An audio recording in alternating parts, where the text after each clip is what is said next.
On the Wyoming frontier in 1891, you prepared for winter with thick timber, fieldstone, and pride. But one man, Silas Sutton, did the unthinkable. He went down to the swamps and gambled the lives of his wife and daughter on weeds. Laughter spread through the valley, faster than a winter wind. His neighbors called him a fool. Passers-by pointed at the bizarre structure rising around his cabin, giving it a mocking name, the Pharaoh Shack. A crude shell of reeds, something a cow wouldn't even eat. How could that possibly stand up to a Wyoming winter? But they didn't know the coming winter was no ordinary winter. It had a name of its own, the Black Wind Winter, a force of nature so vicious it could kill a horse standing in an open field and freeze the very hope in a man's heart. If you believe stories of forgotten frontier ingenuity deserve to be told, support us with a like and hit subscribe to follow Silas Sutton's journey as he proves an entire valley wrong. Silas Sutton was not an educated man. Nobody in the Wyoming foothills would have mistaken him for an architect or an engineer. He read slowly, wrote even slower. Most of his knowledge lived in his hands instead of books. But 20 years earlier, long before he ever built a cabin beneath those cold western hills, Silas had spent nearly a year working freight boats and hauling supplies for a British-American excavation crew near Luxor along the Nile River. He did not understand hieroglyphs. He could not remember the names of the dead kings buried beneath the sand. What he remembered were the structures. Mud grain houses standing cool beneath brutal desert heat, thick double walls packed with woven reeds, narrow breathing gaps hidden inside clay. Rooms that somehow held still air, while the world outside burned. The memory never left him. One evening, while unloading crates beside the riverbank, Silas overheard a Scottish engineer studying one of the old storage buildings. The man tapped the wall with his knuckles and said quietly, "The Egyptians understood trapped air long before modern builders understood heat." At the time, Silas barely understood what the sentence meant. But he remembered the feeling. Outside, the desert heat could kill a mule by noon. Inside those ancient reed-lined walls, the air felt calm, still, alive somehow. And 20 years later, standing in the Wyoming wind, that old memory returned to him with absolute clarity. The Sutton cabin had been built the same way most line shacks were built across the Wyoming foothills. Cottonwood logs, fieldstone foundation, mud-packed seams, heavy walls, a respectable structure by frontier standards. And during the first winter, it failed them almost immediately. The wind found every weakness. It slipped through shrinking joints in the cottonwood logs and rolled across the floor in waves cold enough to numb bare feet within seconds.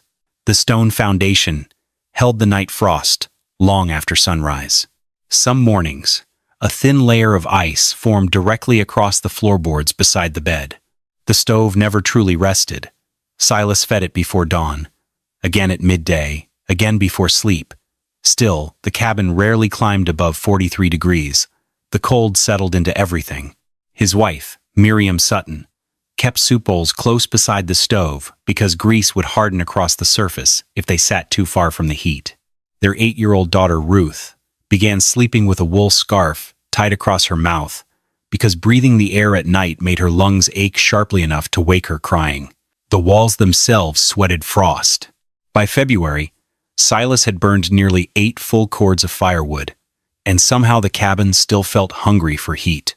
Then came the night Ruth coughed so violently she spotted a faint streak of blood onto the wool cloth covering her mouth. That was the moment Silas stopped believing the cabin could survive another winter unchanged. Late one February morning, Silas Sutton stood outside the cabin watching loose snow race across the frozen ground.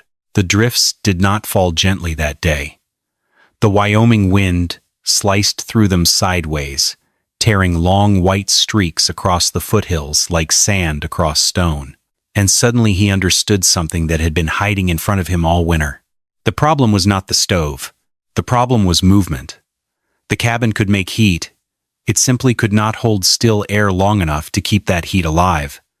Every crack in the walls, every cold seam in the timber, every shifting board allowed the wind to steal warmth faster than the fire could replace it. That memory from Egypt returned hard and clear.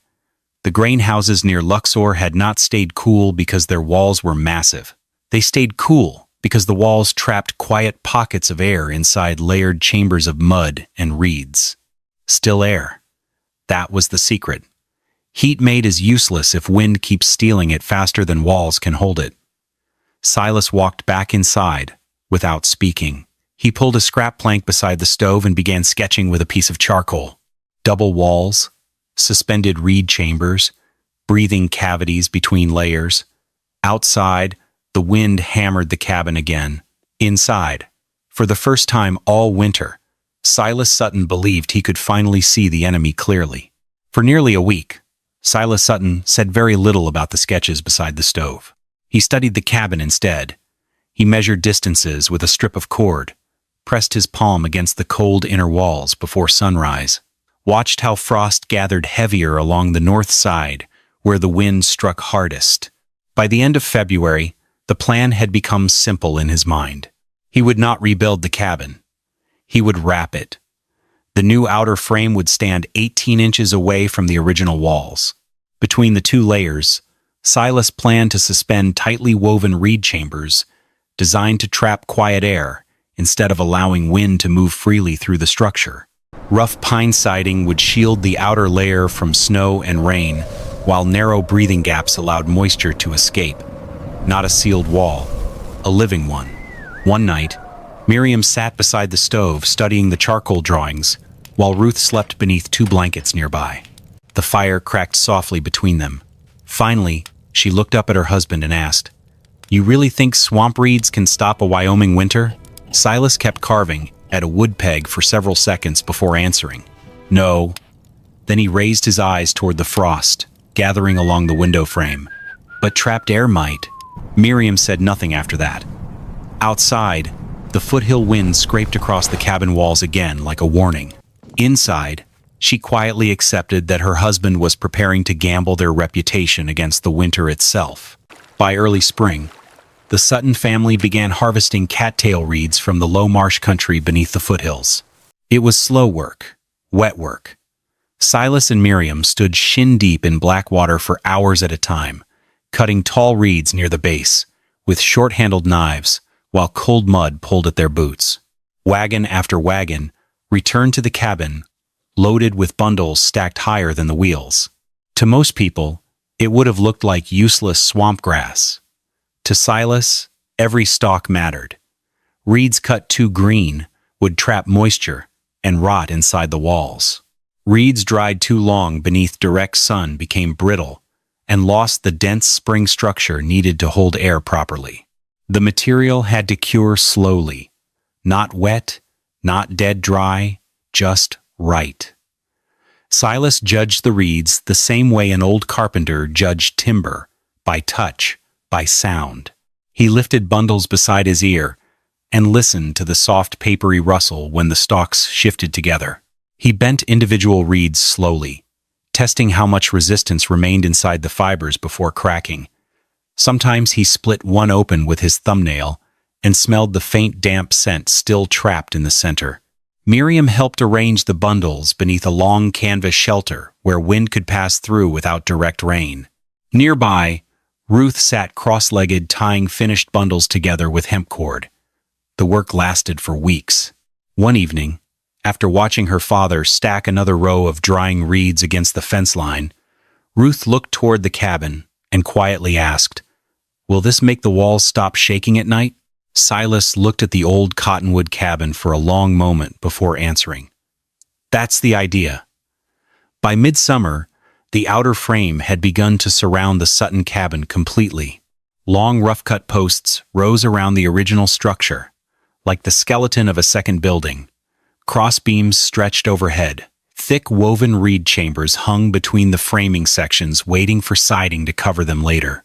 From a distance, the cabin no longer looked like a home. It looked trapped inside something larger, buried almost. Riders passing through the foothills started slowing their horses to stare. Some circled wide just to get a better look before continuing down the trail. The comments began quietly at first. Then Boyd Ricker saw the structure while hauling freight into town and burst out laughing hard enough to stop his wagon team. "Pharaoh's building himself a tomb," the men around him howled. By the end of the week, the trading post had a new joke. People called the place the Pharaoh Shack. Silas never answered the insults. He kept hammering reed chambers into place, while the wind pushed dust through the valley around him. But one afternoon, Ruth heard a pair of riders laughing outside the fence line. And for the first time, she realized the whole valley had started laughing at her father. What Silas Sutton built around that cabin was not simply insulation. It was a system. The woven cattail sections were arranged in layered chambers instead of one solid packed mass. Thick reed cylinders sat between narrow air gaps inside the outer wall frame. Some sections were tightly woven to slow airflow. Others were intentionally looser, allowing small amounts of trapped air to remain still without sealing moisture inside the structure. That difference mattered. A completely sealed wall could trap condensation the same way a shut cellar traps rot. Too much airflow, however, would let the Wyoming wind strip heat away faster than the stove could replace it. Silas was trying to balance both forces at once, warmth and breath. The outer siding itself never touched the reed chambers directly. A narrow cavity remained between them so any moisture driven through the pine boards could dry naturally before reaching the inner layers. The mud-lime sealing mixture around the chambers added another layer of protection. Unlike pure clay, the lime helped resist moisture buildup while still allowing the wall to release damp air slowly over time. No builder in that valley constructed houses this way. Most frontier cabins relied on thickness alone. Heavy logs, thick stone, more mass, more fuel. Silas was building something different. Not a heavier wall, a quieter one. One evening, while adjusting the reed density along the north side, Miriam asked if packing the chambers tighter would make the cabin warmer. Silas shook his head. "A dead wall rots," he said calmly. "A breathing wall survives." And beneath the Wyoming sun, surrounded by woven reeds and rough timber frames, an ancient idea from the Nile River was beginning to take shape again on the American frontier. The first real problem appeared during an early October snowstorm. Wet snow mixed with freezing rain hammered the north side of the cabin for nearly 14 straight hours. By midnight, the outer siding along one section had turned dark with moisture. Silas woke before dawn uneasy for reasons he could not fully explain. He pulled on his coat and stepped outside, carrying a lantern through the wind. The cold hit hard enough to burn his lungs immediately. Snow hissed across the ground around his boots.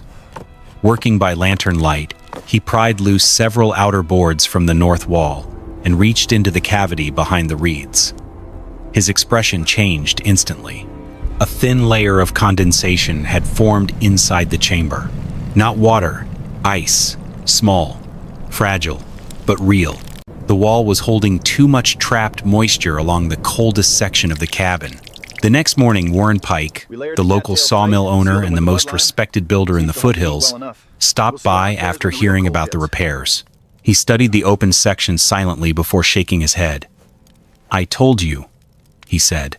"Your walls are starting to die already." Silas did not argue. That night, while frost gathered across his beard in tiny white crystals, he redesigned the north wall in silence. He cut additional ventilation slots beneath the eaves and reduced the reed packing density near the coldest airflow channels. The mistake had been real, and now the wall had to learn how to breathe better before winter arrived for good.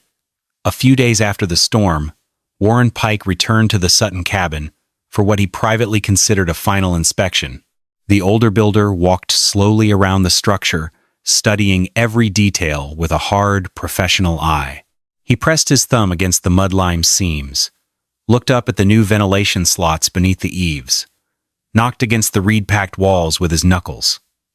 Then he turned towards Silas. "You still don't understand the danger here," he said evenly. "Rodents will find gaps, eventually. Moisture always finds a place to settle. And if one spark reaches those dry reeds," he glanced toward the stovepipe, "this whole cabin becomes a torch box." There was no mockery in his voice, Only conviction. Miriam stood near the doorway, listening quietly while cold wind moved across the yard between them. For several seconds, Silas said nothing at all. Then, he looked toward the gray Wyoming sky gathering above the foothills. "Then winter will tell us," he said calmly, "which one of us understands these walls." And beneath the silence that followed, Silas finally understood the full weight of what he had built. If he was wrong, the cost would not be embarrassment. It would be his family. By November, the Sutton cabin had become entertainment. Men at the trading post talked about it the way people talk about a barn collapse or a drunk preacher. Every new wagon coming through the foothills eventually heard the same joke. The Pharaoh Shack. One bitter evening, Boyd Ricker leaned back beside the stove with a cup of coffee in one hand and announced loudly enough for the whole room to hear, "Man wrapped his house like a dead king in a pyramid." The room exploded with laughter. Someone else added, "Probably figures Egypt's warmer than Wyoming." Even the storekeeper grinned. Silas stood near the flour barrels, listening in silence, while snow hissed against the windows outside. Later that night, his cousin Amos Sutton followed him out into the cold behind the trading post. Amos grabbed his coat sleeve before he could reach the wagon. "You need to stop this foolishness," he snapped. "People think you're either too poor to buy proper lumber or too stupid to understand winter out here. Either way, the Sutton name looks bad because of it." The pressure did not end there. 2 days later, a winter hauling contract Silas depended on was quietly handed to another freighter. Nobody explained why directly. They did not need to. In the foothills, a man survived partly on reputation, and Silas Sutton could feel his collapsing around him, one laugh at a time. The final voice against the Sutton cabin arrived carrying government papers. Elias Mercer, the territorial agricultural inspector, rode into the foothills during the first week of December with a leather case full of official bulletins and weather reports. He was a narrow man with careful hair, clean gloves, and the kind of confidence that comes from printed diagrams. Mercer inspected the cabin slowly. He studied the reed walls, the ventilation gaps beneath the eaves, the mud-lime seams packed between the chambers. Then he opened one of his pamphlets. "The department recommends sawdust insulation between sealed walls," he explained. "Tar paper, storm shutters, controlled sealing methods." He tapped the reed structure lightly with 2 fingers. "This kind of foreign superstition creates instability." He particularly disliked the ventilation design. "A good wall should seal completely," he said firmly. "Air movement is loss." Silas listened without interrupting once. No argument, no defense, only silence. After Mercer finally rode away through the drifting snow, Miriam remained standing near the window, watching the inspector disappear into the valley. Then she turned quietly toward her husband. What if he's right? For several moments, Silas said nothing. Outside, wind carried thin sheets of snow powder low across the frozen ground like smoke. At last, he looked toward the moving white trails crossing the valley floor. "A sealed wall traps death same as heat," he said softly, and for the first time since the work began, Miriam felt genuine fear that her husband might be gambling their lives on an old memory carried home from a desert half a world away. Then December arrived, and with it came the black wind winter. The first storm rolled down from the northern plains just after dusk. By midnight, the foothills had vanished behind moving walls of snow. Wind gusts screamed through the valley at more than 50 miles an hour, rattling windows hard enough to shake dishes from shelves. By morning, the temperature had fallen to 41 below zero. Not wind chill, actual air temperature. The cold changed the shape of daily life almost immediately. Snow drifting against the cabins hardened into dense crusts, sharp enough to cut leather gloves. Water buckets froze solid indoors before sunrise if left too far from the stove. Livestock caught in open pasture sometimes died standing upright where the wind found them. And the sound never stopped, that endless howling. For 19 straight days, the temperature never climbed above 2 degrees. The black wind winter did not behave like ordinary cold. It behaved like pressure, constant, physical, deliberate. It pulled warmth from walls the way river current strips soil from a riverbank. Doors froze into their frames. Window glass developed white frost, so thick it blocked sunlight completely. Men hauling firewood wrapped scarves across their faces and still coughed blood into the snow before returning home. The prairie no longer cared how expensive a cabin had been to build, or who built it, or what people laughed at back in autumn. That winter reduced every house in the foothills to a single question. Could it hold still air long enough to keep human beings alive? And while the valley fought to survive the cold, Silas Sutton waited quietly inside the Pharaoh shack for the only judgment that mattered now. The judgment of the wind itself. By the second week of January, cabins across the valley had begun to fail one after another. Not all at once. Slowly first, then all together. Chimneys clogged with creosote from stoves burning day and night without rest. Smoke backed into rooms faster than it could escape, filling cabins with thick air that burned eyes and lungs raw. Frost formed inside blankets where human breath froze during sleep. Families woke to find ice gathered along the edges of mattresses and animal hides, stiff with cold beside the walls. The firewood disappeared fastest. People started burning anything dry enough to catch flame. Broken chairs, fence rails, tool handles. One man in the lower valley stood outside his cabin at dawn, chopping apart his own child's wooden cradle because the woodpile had already run out 2 days earlier. A neighbor later admitted the man cried while swinging the axe. The cold stripped pride away from people piece by piece. Jonas Reed, a rancher living west of the creek line, finally butchered his last mule because he no longer had enough feed to keep the animal alive through the month. Another family abandoned their cabin entirely and moved into a livestock barn where animal heat kept the air barely survivable. Even Warren Pike was losing ground. The respected builder burned nearly 2 cords of seasoned pine in a single month trying to keep his workshop above 40 degrees. Still, frost gathered across the inside walls before dawn. The old methods were not holding. Heavy timber, stone foundations, bigger stoves, more firewood. The black wind winter was grinding through all of it like a saw through rotten wood. And somewhere beneath the Forni Elias, hidden behind walls packed with woven reeds, Silas Sutton's strange Egyptian cabin waited silently while the rest of the valley slowly froze around it. The first strange reports about the Sutton cabin began during the worst stretch of the January storms.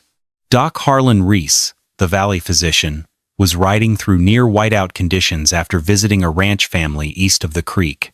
Snow blew so hard across the trail that his horse lowered its head almost to the ground just to keep moving. As Reese passed the Sutton property, something caught his attention immediately.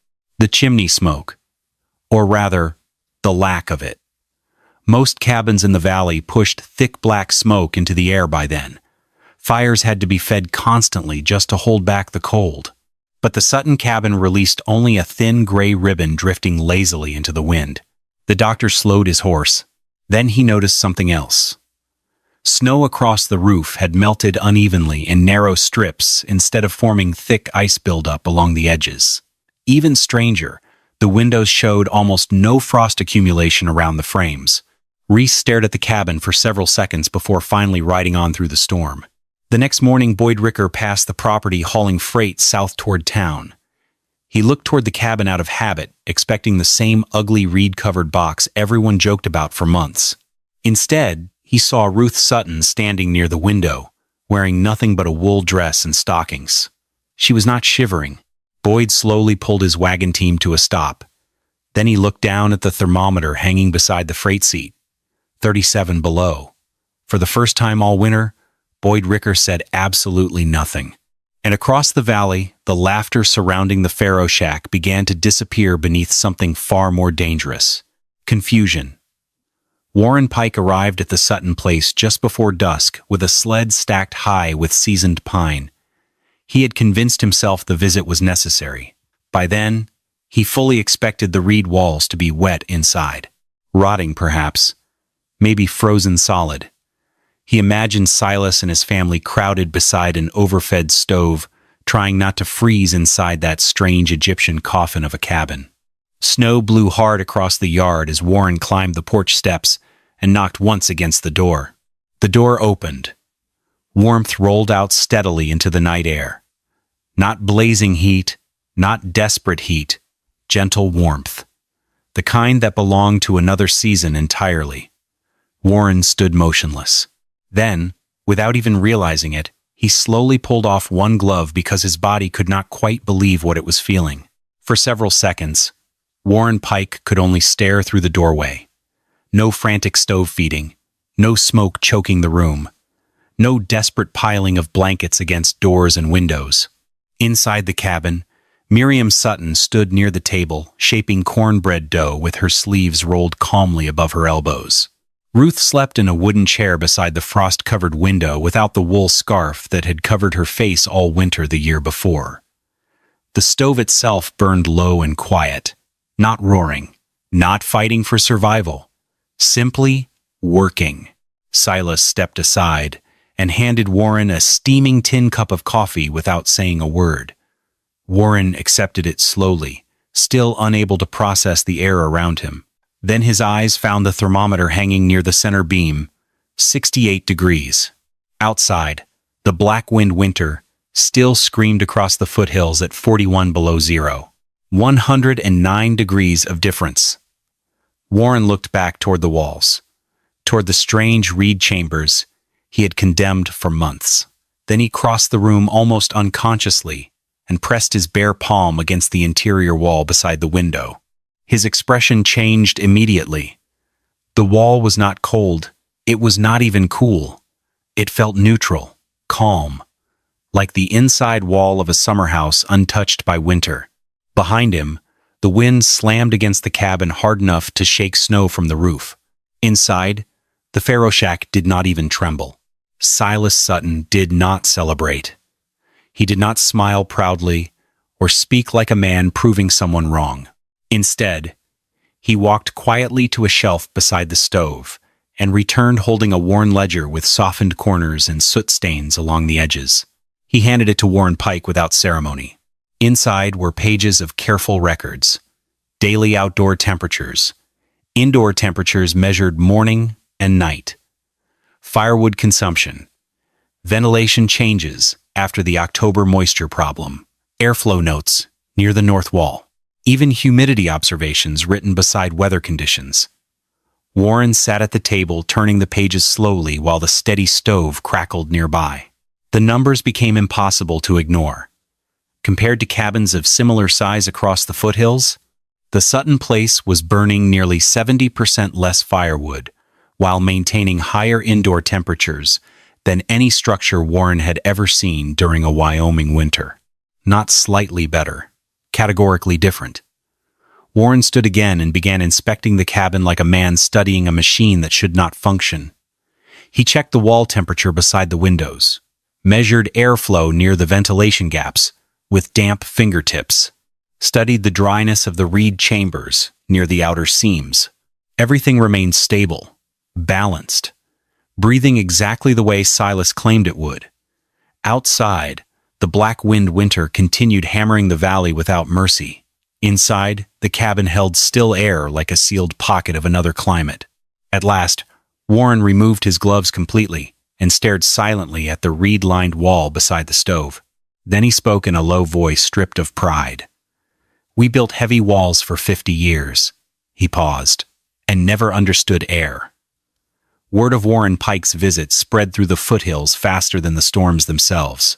And 2 weeks later, Elias Mercer returned to the Sutton cabin carrying far more than government pamphlets. This time he arrived with instruments, calibrated thermometers packed in wool cloth, humidity gauges wrapped inside leather cases, measuring notebooks already marked with reference tables and weather charts. Mercer approached the cabin with the stiff caution of a man preparing either to expose fraud or witness something deeply inconvenient. Silas allowed him inside without comment. For nearly 4 hours, Mercer worked methodically through the structure. He measured wall surface temperatures beside the windows and near the floor. He checked airflow movement around the ventilation slots beneath the eaves.